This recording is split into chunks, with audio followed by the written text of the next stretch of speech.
السلام علیکم ورحمۃ اللہ وبرکاتہ۔ آج ہمارے ساتھ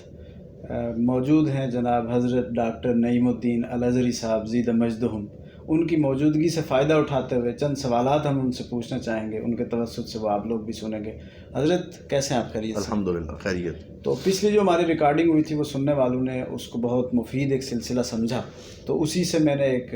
انگیخت پائی کہ آئندہ بھی ہمارا یہ سلسلہ کسی نہ کسی طرح وہ چلتا رہے۔ تو یہاں ہم موجود ہیں تو اکٹھے ہی کچھ ریکارڈنگ سے مزید بھی ہو جائیں تو بہتر ہے، اور بعد میں ہم لائیو سیشنز بھی وہ رکھ سکتے ہیں۔ تو اس کے لیے تو یہاں آن لائن ریکارڈنگ میں آپ سے وہ کمٹمنٹ لینا چاہ رہا ہوں۔ تو کیا یہ سلسلہ آپ بھی مفید سمجھتے ہیں؟ ایسا اگر ہو؟ بالکل، میں یہ سمجھتا ہوں کہ یہ ایک اچھا اور مفید سلسلہ ہے اور اسے جاری رہنا چاہیے۔ اہل علم یا جہاں بھی کوئی علم دوست لوگ بیٹھے ہیں وہ علمی موضوعات پہ بات کریں تو یہ ایک اچھا سلسلہ ہے اور میں بھی اس کی حوصلہ افزائی کرتا ہوں۔ اچھا ڈاکٹر صاحب، میں نے آپ کے لیے آج بہت ایک سینسیٹیو ایشو چنا ہے۔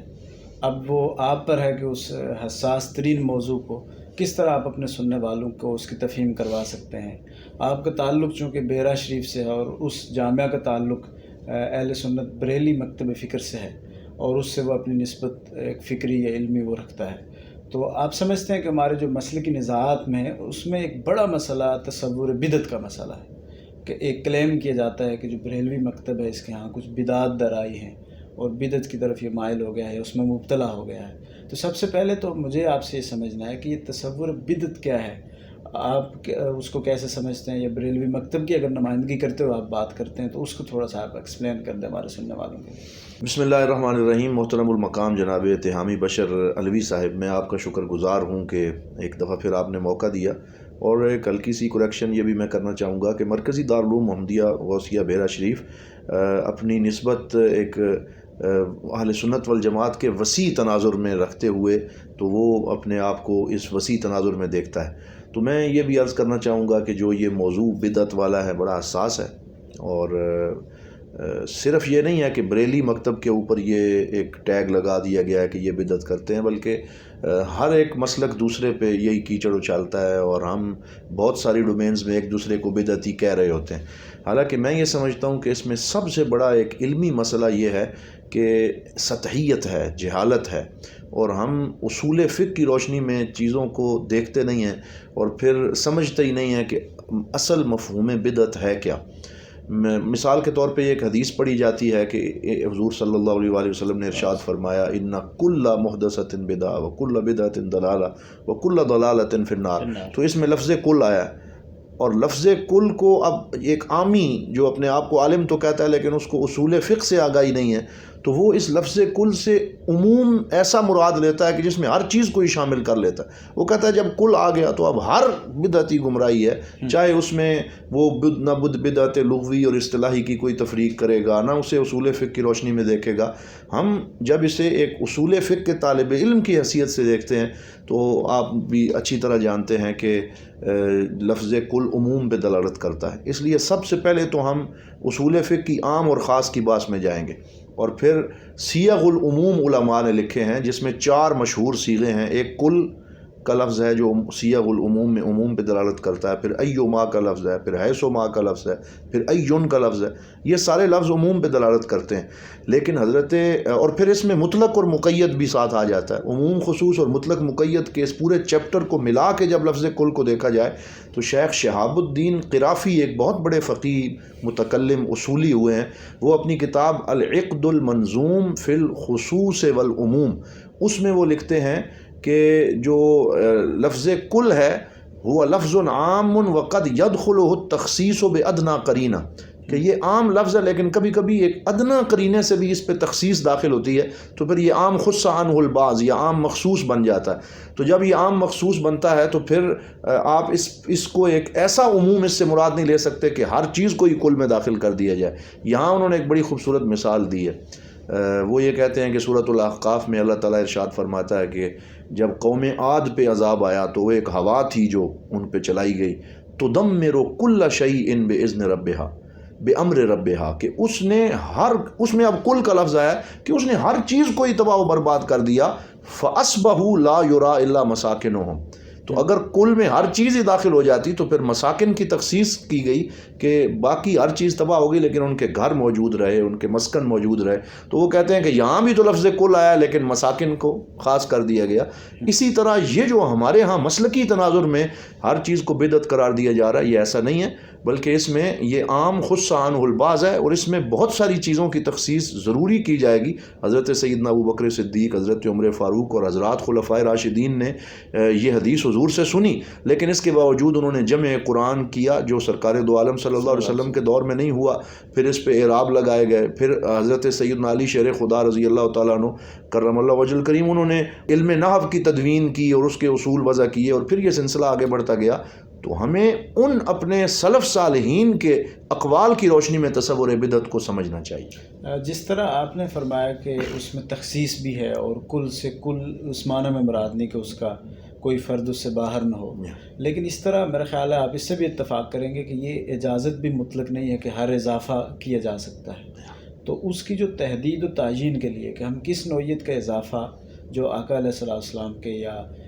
قرون اولیٰ میں، قرون خیر میں وہ نہیں تھا، اور ہم آج کے دور میں کسی حکمت ضرورت کے تحت یا ویسے ہی کسی وجہ سے وہ اضافہ کر لیتے، تو اس کا کوئی ہے ایسی تحدیدات جو آپ کا تصور ہے اس کے مطابق؟ بہت آپ نے ایک کلیدی سوال کیا ہے اور اسی سے مزید وضاحت ہو جائے گی. جی وہ یہ ہے کہ شیخ تقی الدین سبکی، مجھے ان کے مزار پہ حاضری کا موقع بھی ملا، اور وہ بہت بڑے ایک متکلم ہیں اور اصولی ہیں، فقیہ ہیں، ماشاءاللہ. اور ان کی کتاب ہے، اور میں تو حیران ہوتا ہوں کہ کیا خوبصورت انہوں نے کتاب لکھی. اور ہمارے علماء نے شیخ رازی ہیں، شیخ جلال الدین سیوطی ہیں، شیخ ابن حجر عسقلانی ہیں، یہ سارے امت کی مین سٹریم کے علماء ہیں، اور انہوں نے ہر مسئلے پہ الگ الگ تصنیف کی ہے. مثلا شیخ تقی الدین سبکی کی کتاب ہے اقسام کل وما علیہ تدل، کہ کل کے کتنی اقسام ہیں اور یہ کن کن معنوں پہ دلالت کرتا ہے. یہ بغداد سے طبع ہوئی ہے اور اب یہ PDF میں بھی دستیاب ہے، اور اس کے 3 مختلف ورژن آ چکے ہیں کتاب کے. اچھا، اس میں وہ ارشاد فرماتے ہیں کہ یہ جو آپ نے بات فرمائی کہ ہمیں جب یہ عام اور خاص کی بات میں لفظ کل کو دیکھتے ہیں اور اس کی مختلف اقسام قرآن میں استعمال ہوئی ہیں، جب ان کو دیکھتے ہیں پھر ہمیں یہ کہنا پڑے گا کہ کل یہ حضور کی صلی اللہ علیہ وسلم کی اس حدیث کا منطوق یہ بنتا ہے اور مفہوم یہ بنتا ہے کہ کل بدعت لیس لہ اصل فی الشرع او خالف اصلا شرعیا فہو ضلالہ، کہ ہر ایسی بدعت جس کی شریعت میں کوئی اصل نہ ہو یا وہ شریعت کی کسی اصل سے متصادم ہو رہی ہے تو ہر وہ بدعت گمراہی ہے، اور وہ گمراہی جہنم میں لے کے جانے والی ہے. یعنی انہوں نے یہ شرط لگائی. ویسے تو اب اس میں پھر بدعت لغوی بھی اس سے نکل جائے گی، اور اسی طرح بدعت اصطلاحی میں حضرت امام شافعی نے اپنی کتاب جو اصول فقہ کی پہلی کتاب مانی جاتی ہے الرسالہ، اس کتاب الرسالہ میں آپ نے یہ لکھا کہ بدعت کی 2 قسمیں ہیں. یہ اسی ایک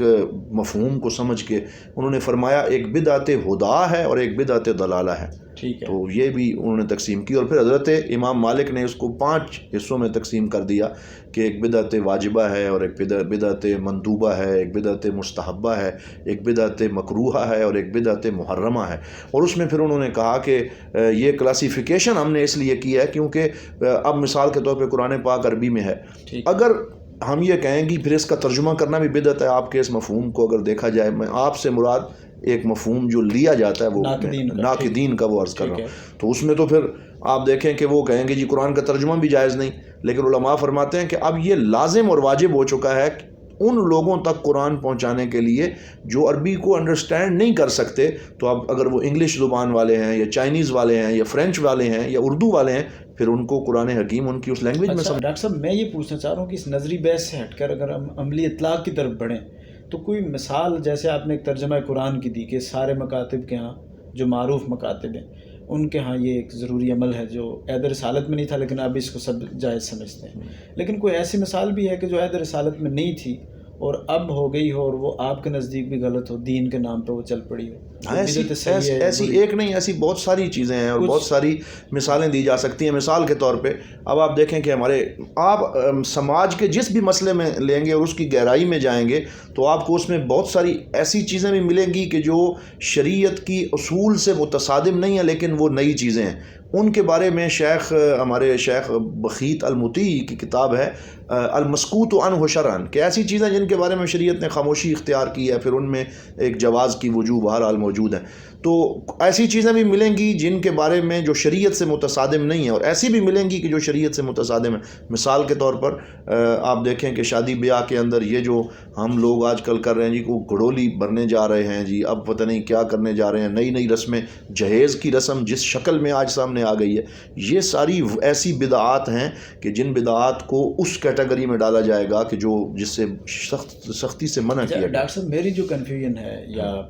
سننے والوں کی ہو سکتی ہے کہ آپ مثال کے طور پہ ایسا امر کوئی مجھے چاہیے کہ جو کم از کم جو امور دنیا سے ہٹ کے امور دینی ٹائپ ہو. یہ جتنی بھی مثالیں آپ ذکر کر رہے ہیں عام طور پہ یہ رسوم و رواج کی کیٹیگری میں لوگ کر رہے ہوتے ہیں. دین کے نام پہ جو چیزیں ہو رہی ہیں، میں مثال کے طور پہ ناقدین کا خیال یہ ہے کہ میلاد النبی، عید میلاد النبی ہے، یا یہ تیجا چہلم اور اس طرح کی جو رسوم ہیں جو عہد رسالت میں نہیں تھی، تو اس پہ وہ بدعت ممنوعہ کا اطلاق کرتے ہیں کہ یہ نہیں ہونی چاہیے. لیکن آپ سمجھتے ہیں میں آپ سے یہ میں نے بات آپ کی سمجھ گیا ہوں، اور یہ بڑا ایک مشہور اعتراض ہے، ہم اسے سنتے رہتے ہیں. اب اس میں وہ میلاد النبی صلی اللہ علیہ وسلم کو تو لے آتے ہیں کہ یہ دین کے نام پہ ہو رہا ہے. تو میں پوچھتا ہوں کہ اگر میلاد النبی دین کے نام پہ ہو رہا ہے، جو جلسہ دستار فضیلت تمام مدارس دیوبند اور بریلی اور سارے کے سارے کر رہے ہیں، وہ بھی تو دین کے نام پہ ہو رہا ہے، آپ اس کو دین کی کیٹیگری میں کیوں نہیں لیں گے؟ اسی طرح آپ کو اس طرح پھر ہر مسلک میں ایسی چیزیں ملیں گی. تو میں آپ کو میلاد النبی صلی اللہ علیہ وسلم کے حوالے سے اور یہ جو قل ہے یا ختم چیلم ہے اس کے حوالے سے یہ عرض کروں